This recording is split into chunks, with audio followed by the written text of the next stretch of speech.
We've talked about the pass rush. We've talked about prolific offense. We've talked about every aspect of the team. What if, I hate to even say it, what if your all-star quarterback goes down? That'd be bad. We are the... or would it? We're the Talking Cheeseheads. Yeah. Yeah, we are. Cheesehead.com. It'd be like if I couldn't drink my Yahara Bay anymore. It would be. But the beauty, Ben, of Yahara Bay, of course, is that, let's say you got friends over. Hey, we're having a good time. We're dancing, whatever, playing rock band, whatever you're doing. And you're like, hey, who wants another drink? I do, because it's so good, because it's Yahara Bay. And then you go and you realize, oh, crap, my Honeycrisp apple brandy is out. I just poured it all. It's a bad feeling. It is bad. But you know what you do? Open up the liquor cabinet, pull out the gin, pull out the rum, pull out the vodka. It's all good. See, so it's like having a 2, 5, 6, Ben, all pro quarterbacks right there in your liquor cabinet. It's versatile. Yes. If you will. Yeah. And you don't have to pay all-star money for your Yahara Bay. No, it's reasonably priced. Now, some people say, well, you shouldn't be mixing your gin and your rum and your brandy. You know what? Yeah, if you're drinking rail. It's all quality, though. And by the point that you're out of something at the night, come on, you're partying, you're I have dance parties in my house all the time. Uh-huh. It's fun. We get to a mood, and we mix it up. www.yaharabay.com. Check them out on their website and link to it through our website, cheeseheadtalk.com. It's even better, actually. Matt Flynn is the Packers' backup quarterback. Where's number 10? Number 10.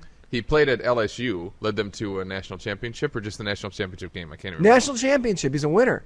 He's a winner. He's won more championships than Brett Favre has in the past 10 years. Yeah, seventh round. True. Seventh round draft pick by the Packers. Beat out that wussy little Brian Brom, who had a crappy name and couldn't throw in words gloves. Yeah. Everybody thought he was a great pick. He might be starting in Buffalo this year. Yeah, good luck, Bills. And he's got grit, Reed. And he's got some confidence. Got a little bit of swagger. Moxie.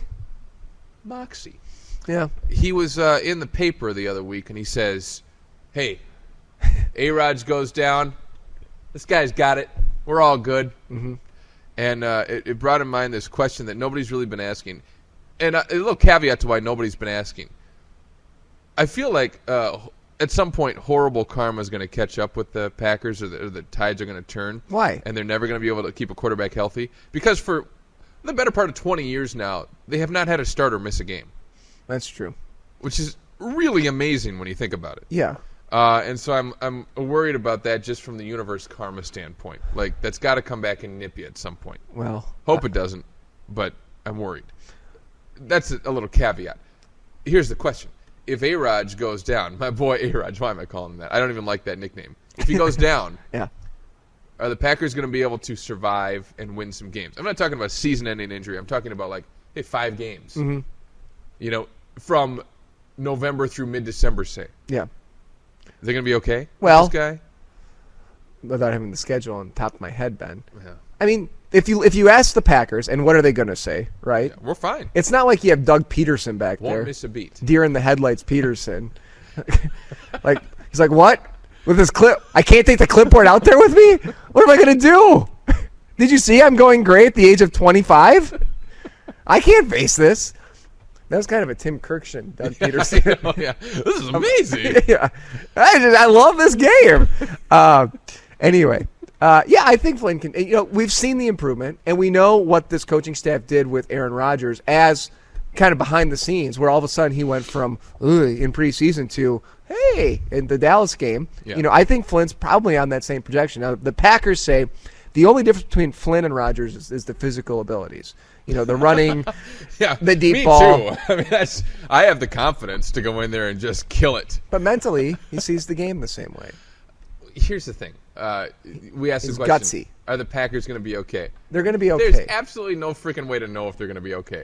The only positive, encouraging sign is that Flynn has what you would call some moxie. And even when he went in at different points, preseason, regular season last year, you could see the guy was stepping up and making some throws and trying some throws. So that's good. Well, he's had a few exciting preseason moments where he's led them, either back to victory or close to victory. Yeah. So, I mean, that's encouraging. And you're right. I was going to make the Doug – you beat me to the Doug Peterson comparison.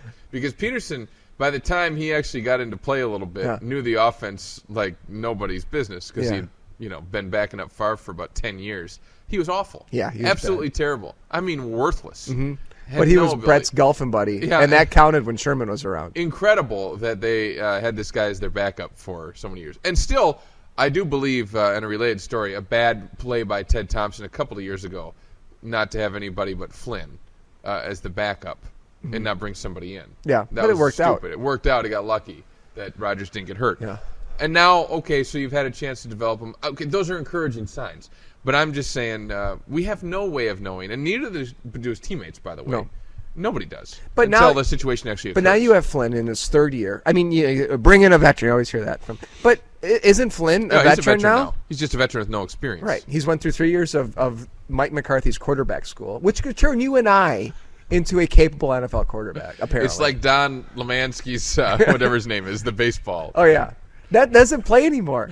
I wish it would. Because those infomercials were the best. They were good. I wanted to, show if I ever have a son, how to get in front of the ball, step, and throw. I think the thing that screwed Don Lemansky was he never updated the DVD.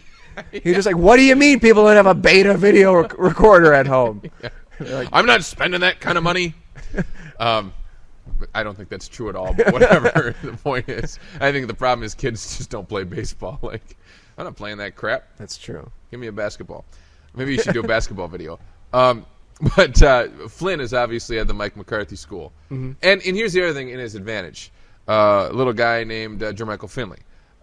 Some guy named Driver Jennings. How about a running back behind him named Grant? And, I mean, they've got a good offense around him.